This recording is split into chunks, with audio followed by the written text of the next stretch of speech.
You got a light, buddy? Yeah, sure, kid. There you go. And your wallet.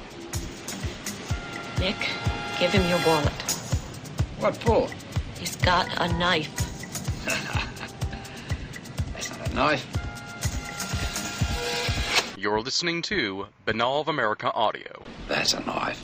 He began to realise that he'd had earlier experiences, even experiences as a young kid back in Lebanon in the early 70s, that kind of thing. So it was in that context that I got to know Peter Curry, but it was what really became interesting was a 1992 experience that he claimed he had, which involved a early morning experience at about 7 o'clock in the morning. He was actually recovering from a job injury that he had, a fairly severe head injury that he had experienced, and he was off work, and his wife was the only person making money in the family, so he would drop her off to the railway station so she could go off to work, and he came back at 7 o'clock in the morning, so he clearly was awake at that stage. He got back into bed but wasn't feeling very well, and it was within a few minutes of that, returning to the house, that this experience played out, which is a very bizarre experience. It involved two what appeared to be human-looking females that were both naked that appeared in his house. And he had a pretty confronting experience the long and short of it was that he was left with what appeared to be tangible evidence. That was a blonde hair sample that he connected with one of the strange-looking women that appeared to be like a blonde-haired, blue-eyed, Nordic-looking woman. And because he had become aware of the UFO subject up to a point by that stage, he decided that he would keep this hair sample, this blonde hair sample, and it was through that basically I became involved, because it represented an opportunity that here for the first time we had clear biological evidence to examine in what appeared to be an alien abduction experience. And we decided, at probably some risk to Peter's credibility, that we should try and apply a very detailed scientific forensic investigation of this. And I pointed out to Peter that this held great risks for him, because if this hair sample turned out to be entirely normal or prosaic, then he would have a lot of explaining to do, particularly to his own wife by that stage. Yeah. So it was a pretty bizarre kind of situation, and it was certainly by that stage, and this was getting in towards the late 90s by this stage, because as you can imagine, because of the nature of that experience, this was not something that he was willing to share publicly.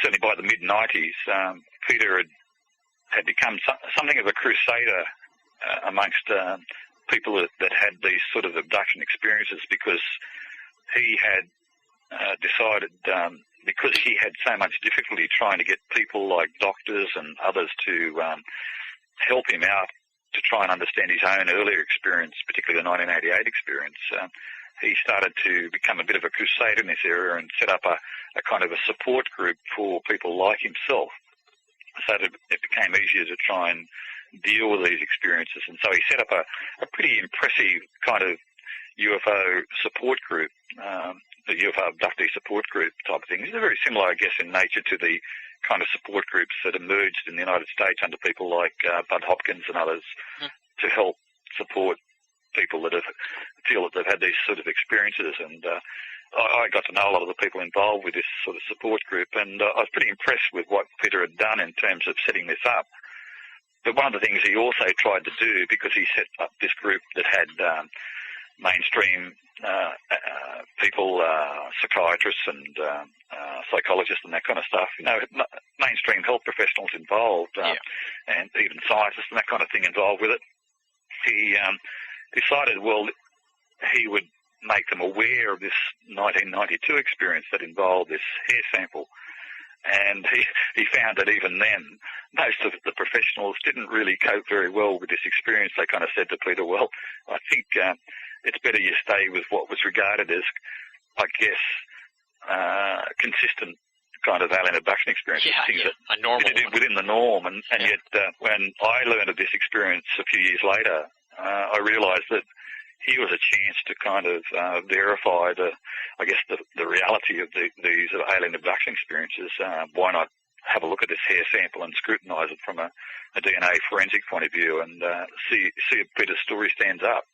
And so by that stage, the late 90s, I had a kind of a private group of scientists, and that group had also expanded to include a number of biochemists. And when I broached the possibility of examining this case with them, I was kind of fully expecting them to recoil and not be interested in investigating this case. And yet, surprisingly, they were very keen because they realised that irrespective of the bizarre nature of the experience that Peter reported or experienced back in 1992, here was an opportunity to apply a bit of real science to a controversial area to see whether it held up. And so it became a really detailed, long, drawn-out and rather costly investigation, but it's something that, in fact, still involves my kind of research focus even to right through to today.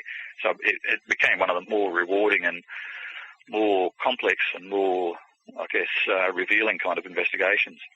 Yeah, and I presume I'm going to take a leap of logic here and presume that's where the hair of the alien came from, the book, right?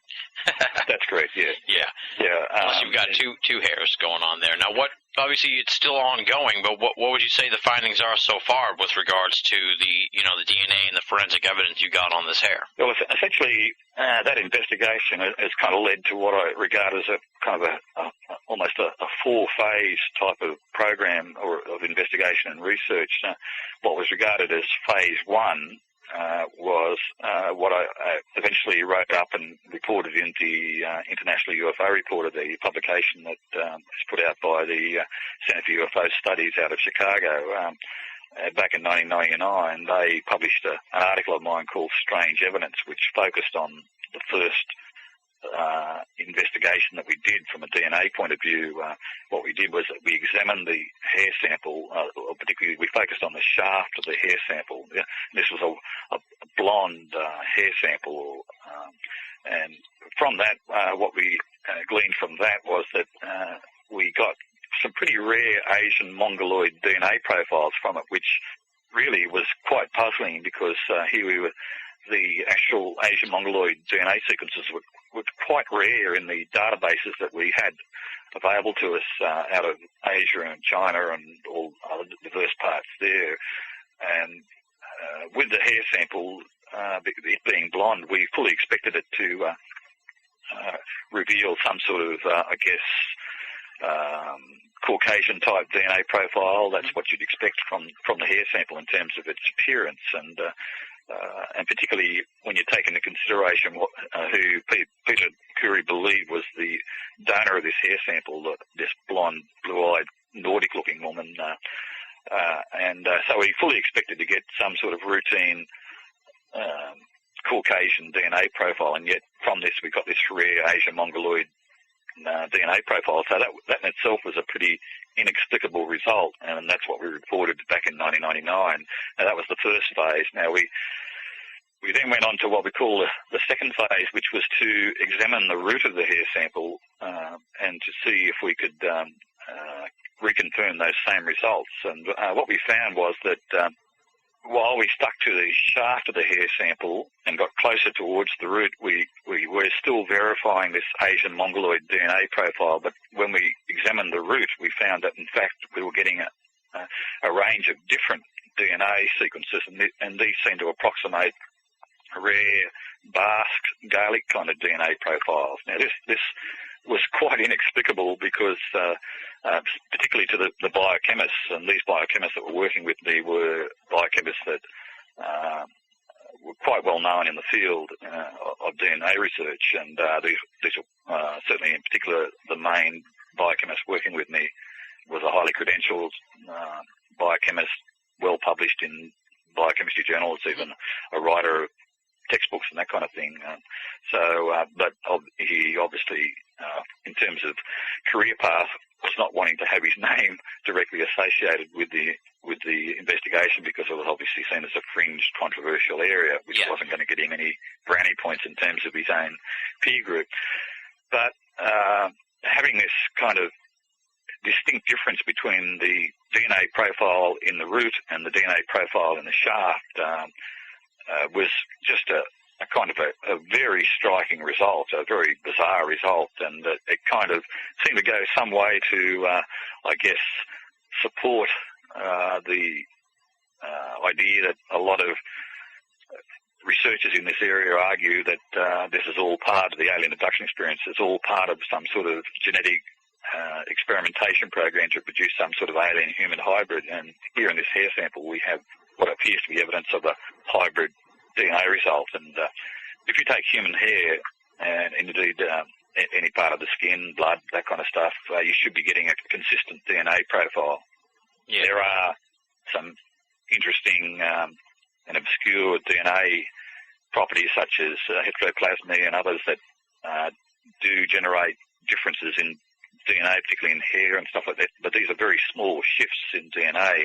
And yet in this sample, we're getting a very large difference between Asian Mongoloid DNA sequence in the shaft and this rare bar scalic DNA in the root. And so that was very striking. But in addition, we got, through examining the nuclear DNA, we got evidence supportive of another rare DNA property, and that was what's referred to as CCR5 deletion factor. Now, this is a pretty convoluted term, but essentially what it implies is that if you've got this deleted factor in your DNA sequence, you would be immune to things like HIV, AIDS, and things like smallpox. And so it's a pretty interesting, but unfortunately fairly rare DNA sequence or DNA mutation that occurs, and it occurs fairly sporadically particularly amongst Northern European communities, but beyond that it's spread fairly inconsistently and thinly through different communities, but unfortunately it's almost largely absent in Asian communities and African communities where unfortunately HIV and AIDS is very rife. But and that in itself was a pretty unusual set of properties. Here we had the rare Asian Mongoloid DNA in the shaft, the rare bar scalic DNA in the root of the hair. So we had this apparent hybrid type properties associated with the hair sample, and plus this mutation or suggestion of evidence for the mutation that seemed to suggest that the donor of the hair sample was also immune to things like HIV, AIDS, and smallpox, that kind of stuff. So all in this one hair sample. So we're kind of pretty struck and blown away by those results, and that's what was substantially reported as Phase 2 work in the book Hair of the Alien, which came out in 2005. Now, since then, what I call Phase 3 has been to try and understand the nature of some of these DNA sequences, and we were always interested in what was this rare Asian Mongoloid DNA sequence that we'd come across, and so we started trying to figure that out, because most of there was only a limited number of people that appear to have that DNA sequence, and the DNA data banks are unfortunately anonymous, particularly more so in the Chinese databases. We were trying to figure out where did that rare Asian Mongoloid DNA sequence come from, and we were able to determine that it appears to be almost unique to a ethnic minority group called the Lahu. This is a native people that are mainly located in northern Thailand and also in southern China, particularly the province of Yunnan, and also in Burma, which is now called Myanmar.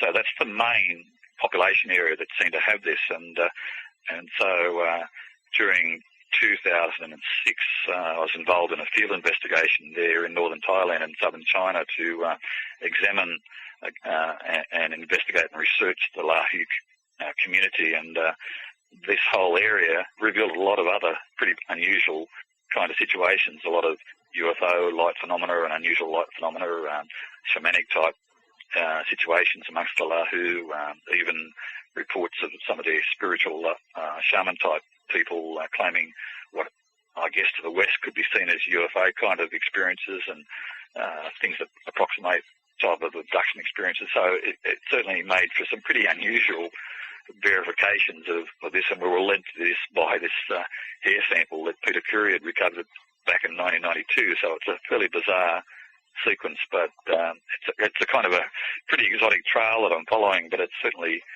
doesn't seem to have an end at the moment. Yeah, that's an interesting saga. And just to satisfy my obsessive compulsive disorder, what's the fourth stage? You said you had 4 stages, so what will be the fourth one when you're finished this third? Well, given one of the things that we were conscious of in terms of the biochemist and myself working together on this was that in amongst the biochemistry community, there's a lot of interesting things that are discussed, etc., within private DNA biochemistry circles, etc., but a lot of unusual kinds of DNA properties and sequences and speculations that go on that generally don't see the light of day in terms of mainstream publication and research, simply because there's not enough compelling evidence, and some of it's pretty weird and out there, and these biochemists have been making me aware of a lot of this kind of data and some unusual correlations and that kind of thing. And so the phase 4 work is essentially trying to focus on what I regard as kind of the alien DNA paradigm,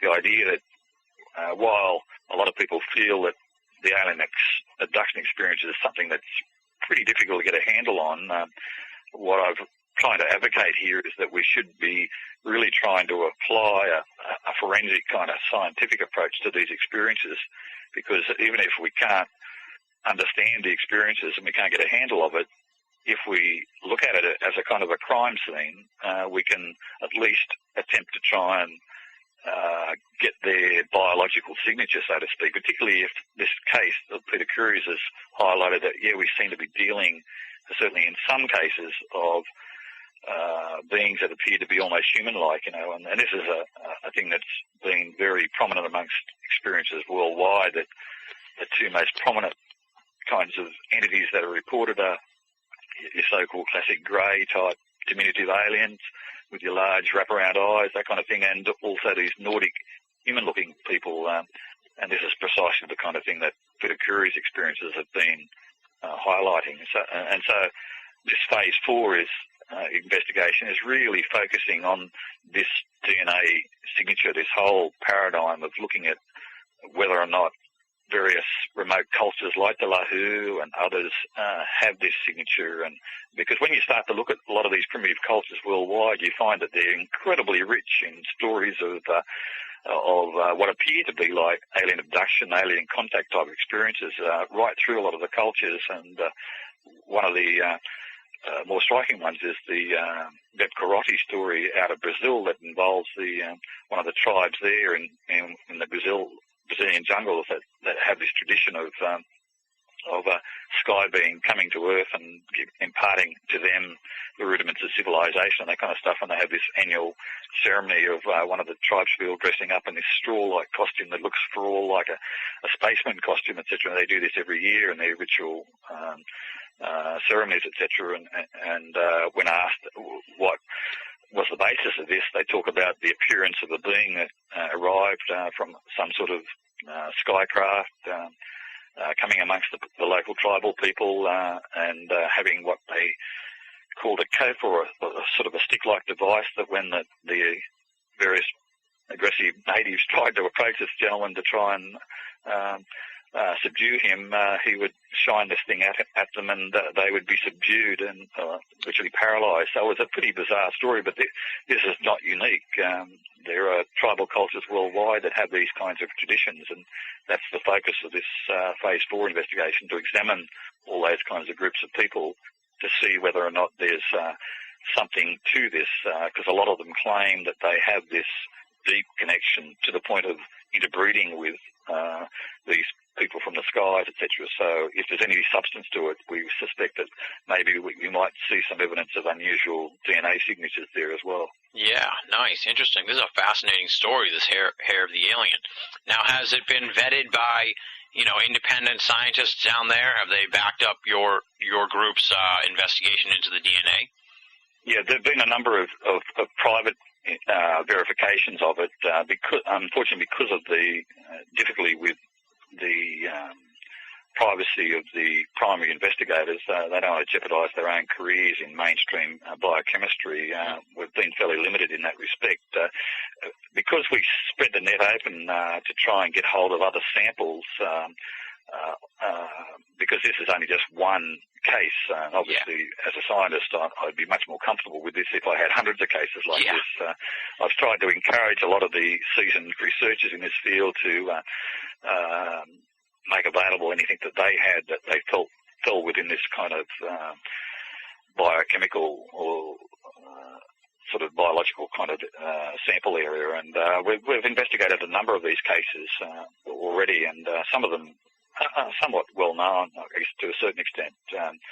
And in one of those cases was a case that I guess was a bit notorious in the United States, the so-called alien claw case out of California, where a gentleman, a local, I think he was a fire captain or some similar background, that he claimed that he was having a whole series of abduction, alien contact experiences, even claimed to have photographed some of these alien beings and that kind of stuff. And in one experience, he claimed that he recovered what appeared to be the remnants of a claw, an alien claw, so it became known as the alien claw case. And it was when I looked at that, I kind of felt that this was emerging from what I regarded as the hotbed of American ufology, California, that kind of stuff. It had a lot of controversial elements to it, and I was kind of asking some of the more seasoned researchers over there to perhaps do a bit more of a investigation, because I was mindful of the fact that these kinds of investigations, particularly the biochemical ones, are very time-consuming, very expensive, and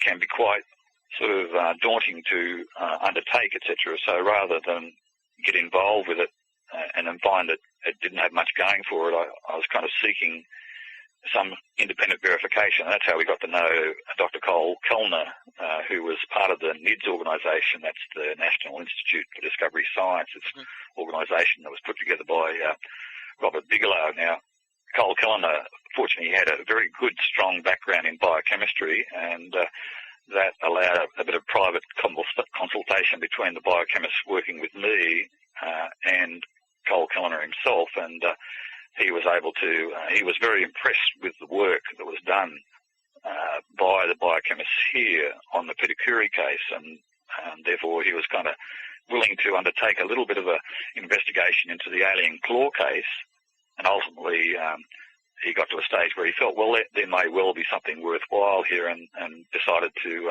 encourage the NIDS organisation to support DNA work that we undertook here.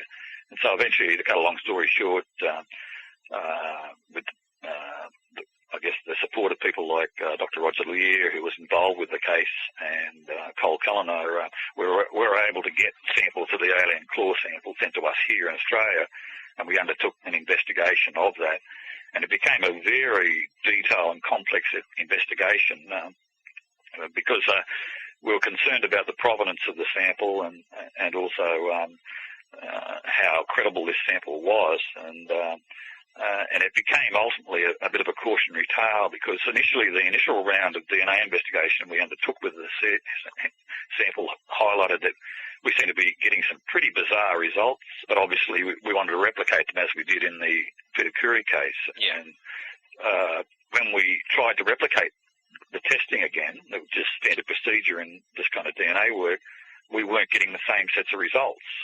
And we thought something's going on here that we hadn't fully accounted for, and that's why we then tried to get further investigation done into the provenance of the sample and to more closely examine the sample. And when we started to do that, we found that what we were dealing with here, when we started to do some fairly detailed investigation here, we found that maybe we weren't dealing with a claw, as suggested by the original researchers, but something a little bit more prosaic. And eventually, once we realised this, we had to develop brand new DNA primer techniques to do all this work.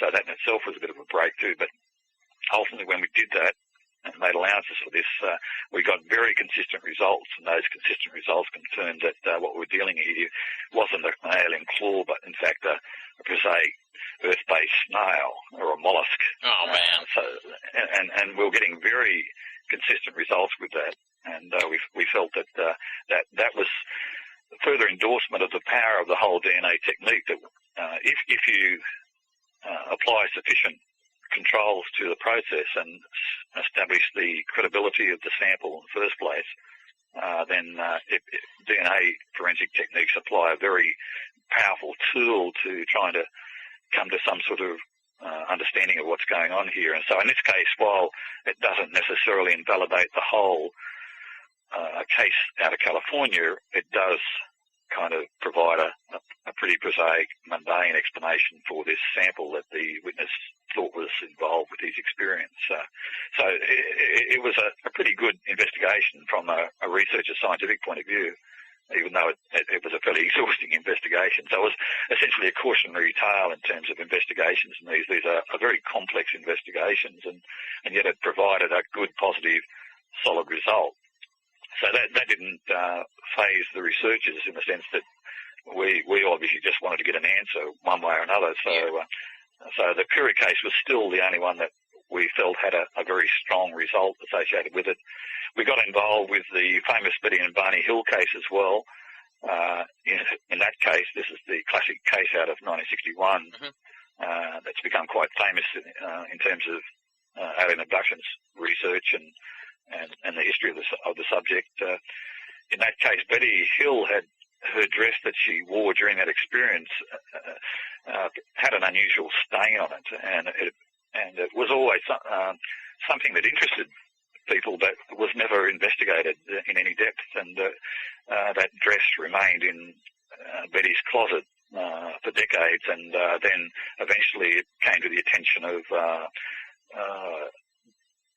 Phyllis Buttinger, who was a chemist like myself, and she was interested in trying to do some physical chemistry work on this, and ultimately the work that she did on it seemed to imply that this stain had possibly evidence of amyloids attached to it, and because of that, she felt it might have been a possible good candidate for DNA work. And because of the good work that she did, we felt that, yes, this would be an extremely worthwhile thing to do. And ultimately, we eventually got samples of the dress and started doing DNA work on it. But what we found here, none of it was evidence of anything alien. What we found was that the unusual pink stain appeared to be related to spider's blood. And there was also evidence of DNA that was Ethiopian in nature, which we felt correlated to Barney Hill, her husband, who was a African-American person in terms of nationality. Yeah. So that in itself highlighted once again the power of the DNA technique to come up with some sort of, grounding of the result or the situation. Here we had this dress that may have been good evidence.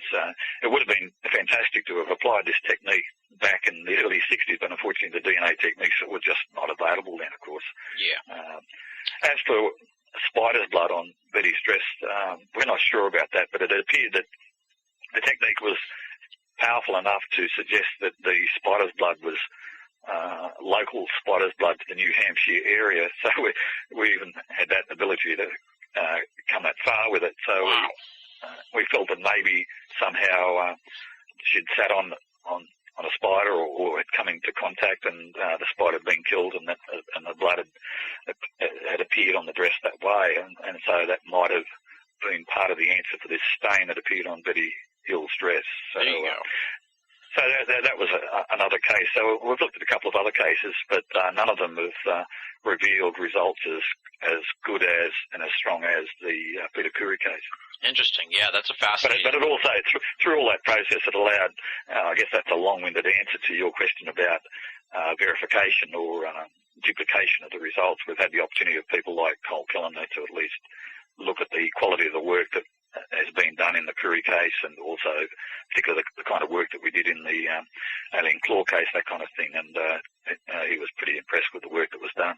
We've put a lot lot of time here into discussing, the history of the UFO phenomenon in Australia. Now let's sort of dive into some of the other pillars of Australian ufology. And the first thing I want to talk about is Australian ufology. That history of organized UFO studies. We had it here in America. We have it, obviously, NICAP, APRO, MUFON, sort of that evolution of groups. Some of them grow, some of them die. I guess just talk about the history of organized UFO studies in Australia. You have a nice little piece on your website about it, and talk a little bit about Edgar Gerald and his strange story in general. Right. Well, Edgar Gerald was regarded as, I guess, the father of Australian ufology. We're going to leave you on that cliffhanger to make sure you come back next week for part 2 of the Bill Chalker interview. For now, that does it for this week's edition of BOA Audio Season 3. Big, super huge thanks to Bill Chalker for coming on the show. Of course, as noted here with the cliffhanger, he'll be back next week to talk about more Australian ufology. We're going to be talking about the history of Australian UFO studies from both the government and the civilian perspective, the role of the media, the role of the military, and the perspective of the everyday people in Australia with regards to UFOs, plus some discussion on the Chinese UFO scene that you are not going to want to miss. All that's next week on the program with Bill Chalker. Until then, you definitely want to check out Bill's websites, www.theozfiles.com and ozfiles.blogspot.com. Check those out. Lots of great information on the Australian UFO scene, courtesy of Bill Chalker. Moving right along now, it's time for BOA Audio listener feedback. And this week we have less of a comment or a question, more of a plug. But I found the material pretty intriguing, so we'll throw in the plug here. This plug comes from Rao Draco, and here's what he has to say. Tim, I am one of your listeners. I am Rao, the creator of Cosmic Communism. I have created a new ideological movement that fuses communism, spirituality, deep ecology, and extraterrestrial civilizations. You may be interested in my perspective on UFOs. And then he lists about 5 blogs, but just to keep it short and sweet, I'll just give you the first one. You can check that one out. Use that to jump to the other websites. The blog is cosmiccommunism.blogspot.com. Check that out. Check out the Cosmic Communism movement that Rao has created. And he signs off on the letter Namaste. There you go, Rao. Hopefully the BOA Audio listeners, of which you are one, as you say here in the letter, will check out cosmiccommunism.blogspot.com and dive into the world of cosmic communism. I'm definitely going to be checking it out in the next few weeks to see what it is all about and see maybe if we can talk to Rao on the program at some point in the future. If you would like to be a part of BOA Audio listener feedback, you got a question, a comment, maybe a plug like Rao here, any of that stuff, it's cool with me. We'll put it on here at the end of the program. Here's how you go about contacting me. You can either write to boaaudio@hotmail.com or go to binnallofamerica.com and click the contact button at the bottom of the menu on the left-hand side of the screen. Or you can join up at the official BOA forum, theusofe.com, theusofe.com. Check it out. It's free to register. It's free to become a member. And that is where not only myself, but the great BOA staff and a ton of great BOA readers and listeners and supporters hang out and discuss all things esoteric and not so esoteric, like the NBA playoffs and the TV show Lost. We got a lot of great threads going on about that stuff, plus lots of discussion on the world of the paranormal and paranormal media. Either one of those 3 methods is a means to an end, the end being getting your correspondence onto BOA Audio listener feedback. Up next, you guessed it, it is the thanks portion of the show. Allow me to give a heartfelt and sincere thanks to the fantastic BOA staff. Leslie, Chiron, R. Lee, Joe V, Tina Senna, Rochelle Hawks, and Richard Thomas of Wales. Big time congratulations also this week to Leslie on 3 years of writing for BOA with the weekly column Gray Matters. Leslie has been integral to the success of BOA over the last 3 years. We would be a shell of what we are today without her support, friendship, and contributions to the website. And I want to take a moment here to say thank you, Leslie, for your continued commitment and support of BOA. Congratulations on 3 years, and here's to another great year of Gray Matters at Binnall of America. I say it week in and week out, but I repeat it over and over again because it's the truth, my friends. If you're only listening to BOA Audio and you're not reading the columns at binnallofamerica.com, you're only getting half the story. Top-notch reading material, day after day after day, courtesy of the outstanding BOA staff. binnallofamerica.com, make it a part of your everyday search for esoteric news and opinion. Now, chances are you've already finished listening to the first part here of the Bill Chalker interview. I must point out, of course, that you've just heard an hour-long phone call to Australia. You're going to hear the other hour and a half next week on the program. That's a 2.5-hour call to Sydney, Australia. My friends, that costs a pretty decent chunk of change. It's also, I believe, our 5th international call of the season so far. We had Nick Pope in the UK, Christo Lowe in South Africa, Gildas Bordes in Paris, France, and Dr. Bob Curran in Ireland. That is a plethora of international phone calls, and as you can expect, that's a plethora of international phone call bills that come my way. Those bills are paid for by yours truly with the help of supportive BOA listeners who make donations. How can you make a donation? That's simple. You go to binnallofamerica.com, click the PayPal button. That'll take you to PayPal and facilitate your donation. No donation is too small, and all donations go towards keeping Binnall of America and Binnall of America Audio up and running and freely available for all of our great listeners and readers the world over. It's no big secret, next week on the program we're going back to the island of Australia, my friends, of course, with Bill Chalker Part 2. It is the second installment of our ultra-long-distance conversation with the Australian ufologist Bill Chalker, as we cover the history of Australian UFO studies from both a civilian and government perspective. We'll hear about the fascinating story of Edgar Gerald, and also Bill's examination of the official Australian UFO files. We'll discuss the media's coverage of the UFO phenomenon in Australia, and how the general public feels about unidentified flying objects in the land down under. On top of all that, we'll talk about the world of Chinese ufology, an area that Bill has been investigating over the last few years, and get a glimpse into this mysterious world of UFO research. All that and, of course, tons and tons more, standing alongside our examinations of South Africa and France. It's another eye-opening look at the world of UFO studies across the globe. That's next week, Part 2 of Bill Chalker, talking about Australian ufology on BOA Audio Season 3. And on that note, we close it out here for the week. Thank you so much for listening, folks. Thank you for your support of BOA Audio. It is greatly appreciated. Until next week, this is Tim Binnall, signing off.